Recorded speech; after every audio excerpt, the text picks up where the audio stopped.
ЗИМ машина дорогая. Ну и праворуки японцы нынче тоже недешевы. Но ты-то, товарищ, ищешь новую машину и ищешь скидки на них. А где искать? Где? Правильно, автоспот.ру. На этом сайте собраны все предложения со всей России, причем только от официальных дилеров. Пропала необходимость кататься по салонам. Вот так вот дома можно на компе найти лучшее предложение, а можно и вовсе зайти в нужную модель и оставить заявку в 2 клика. И лучшее предложение прилетит вам без проблем. Главное тут торговаться тоже не забывать. Ну а скидки, как вы видите, есть за кредит, за трейд-ин и даже за наличные. Величина скидки зависит от многих факторов. Один из них: зачастую продавцам нужно выполнить план продаж, поэтому пользуйтесь Автоспот. Ссылку по традиции я оставил в описании, не благодарите автоспот.ру. Это уникальный автомобиль, и я вам буду сегодня его показывать. И сразу скажу, хотя вы, наверное, поняли, что мы в музее Верхней Пышмы. И тут просто рай. Просто рай. Рай не только для меня, но и для тебя, мой пытливый зритель. От Екатеринбурга ехать недолго, а вот ходить по музею будете долго. Да и потеряться на территории проще простого. Общая площадь комплекса составляет около 85 тысяч квадратных метров. Коллекция музея насчитывает 12 тысяч экземпляров. Но это пока.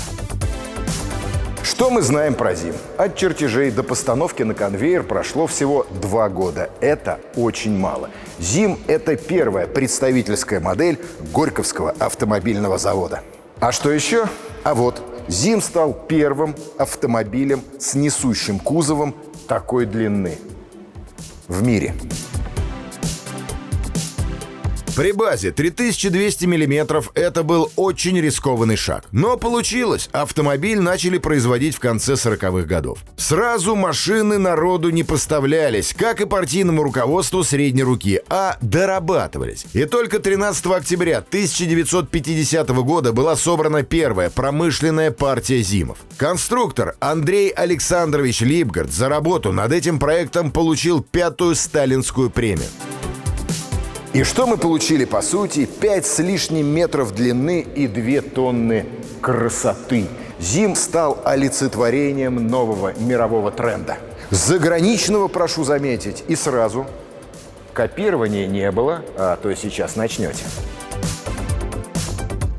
Кузов понтонной компоновки. Если разъяснять, что это значит, то визуально крылья выделяются, но уже не столь вычурны, как на ранних автомобилях, и плавно перетекают в кузов. Но наши художники немного внесли свое видение в понтонную компоновку. Чтобы длинный борт не казался плоским, задние крылья выполнили более рельефными, подчеркнули их. Примерно так. И стало еще более заметно, на кого ориентировались. На Cadillac Fleetwood. Ну, а куда без хрома, товарищи? Хром – это роскошно, дорого и красиво. Сколько вы видите оленей на передней части? Их 2. Второй скрывается внутри флага на капоте.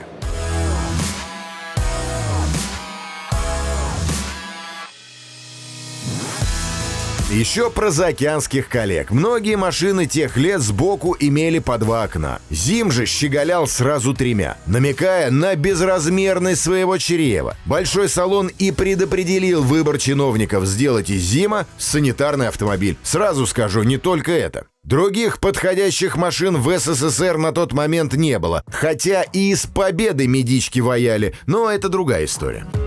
Значит так, кузов под нужды медицинских работников менять не стали. Не стали делать из седана универсал. Но кое-какие изменения есть. Вот смотрите, петли багажника. Они сверху. В данном случае это уже дверь. В первоначальном варианте петли располагались внутри. Тут же они торчат. Это яркая особенность данной машины. Торчат снаружи, зато внутри не мешают больному. Тяжелую стальную крышку поддерживают 2 металлических упора. Так надежнее. Есть фонарик, подсветка, а также внутренняя часть отделана дерматином по арголиту для мягкости. Сейчас выберем самого компактного и попробуем туда упаковать. Прошу вас. Под мышечками. Так вот, покрепче, чтобы не вздохнуть, не пернуть. С ножками тут поаккуратнее, кстати, сделал. 1, 2, 3. Тяжелый мальчонка попался. Слава богу, что с той стороны есть колесики. Но мальчику явно надо меньше кушать. И еще. И здесь вот надо приподнять. А как это сделать? Вот так. Зафиксировали. Рома, ты почему такой толстый? Сам салон, конечно же, потерял роскошь номенклатурного транспорта. Велюр пропал отовсюду, непрактичный он, но при этом потолок все равно обтянут приятной на ощупь тканью. Хрома поубавилось, но он присутствует на ручках и ряде элементов салона. Салон рассчитан на 3 человек, 2 медика сидят на своих сиденьях. Медики сидят. Для врачей не стали делать дополнительные удобные сиденья. В салоне Зима есть страпонтены. Это дополнительные откидывающиеся сидушки. Так вот, эти сидушки и поставили.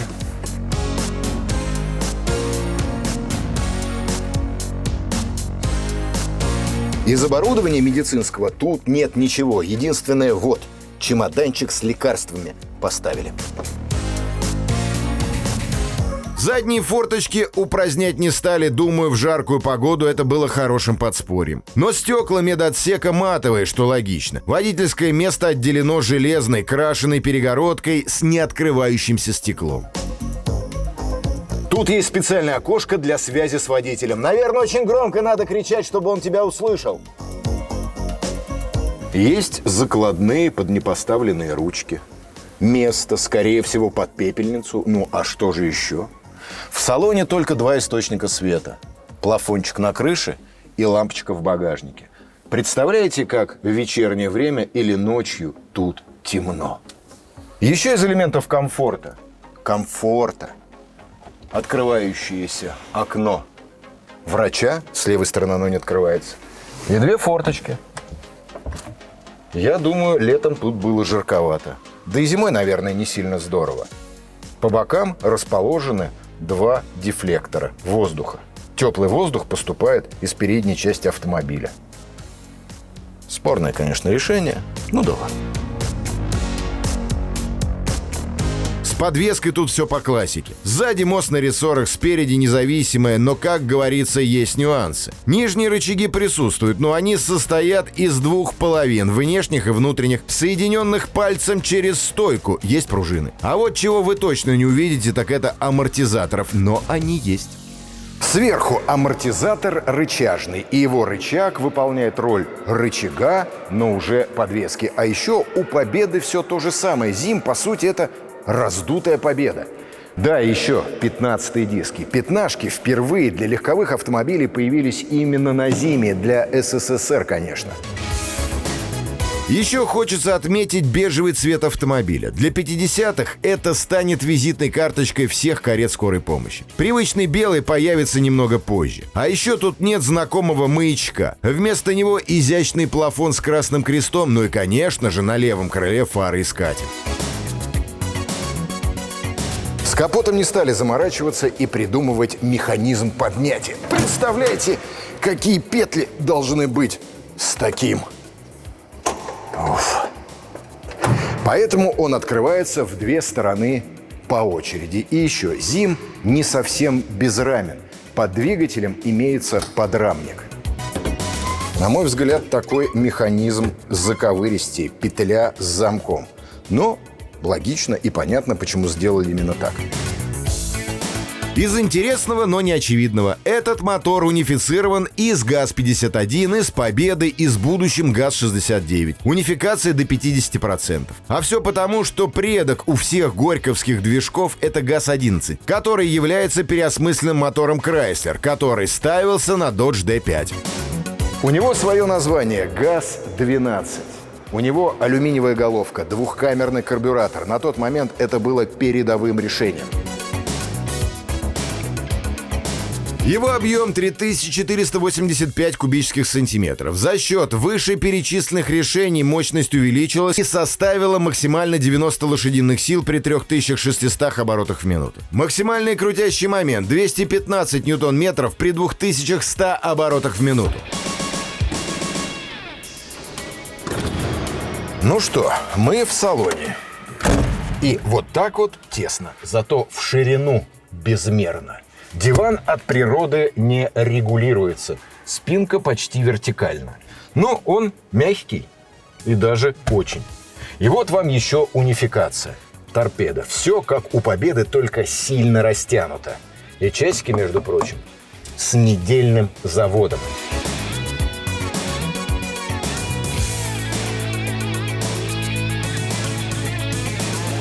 Ручник огромных размеров, как абордажный крюк.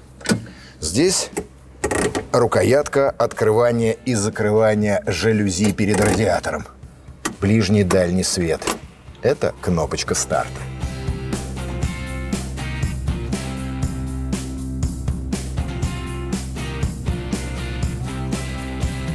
Так, флажочек включения очистителей, стеклоочистителей, подсос, решеточка. Но нету музыки, поэтому просто решеточка. Зато вот сюда спряталась пепельница.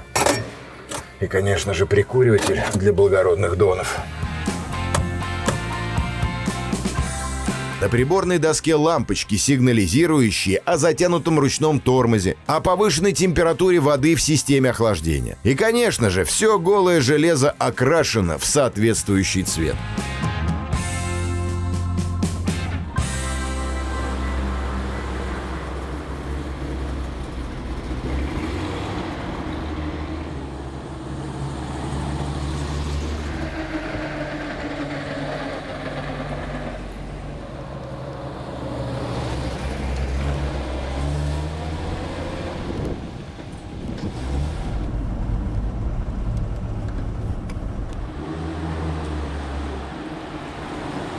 И вот мы вырвались на оперативные просторы. А просторы эти безграничны. Мы едем по территории музея.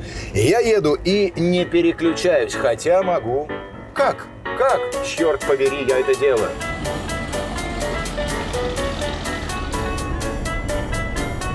Как, черт побери? Тут на месте маховика стоит гидромуфта.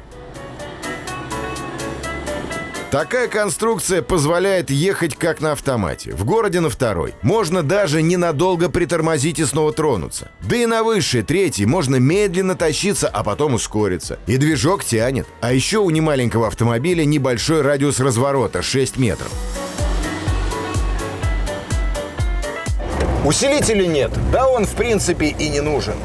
Машина очень послушная, а когда маневрируешь, кузов просто покачивается, как студень на тарелке. Или как не студень на тарелке, но очень мягко.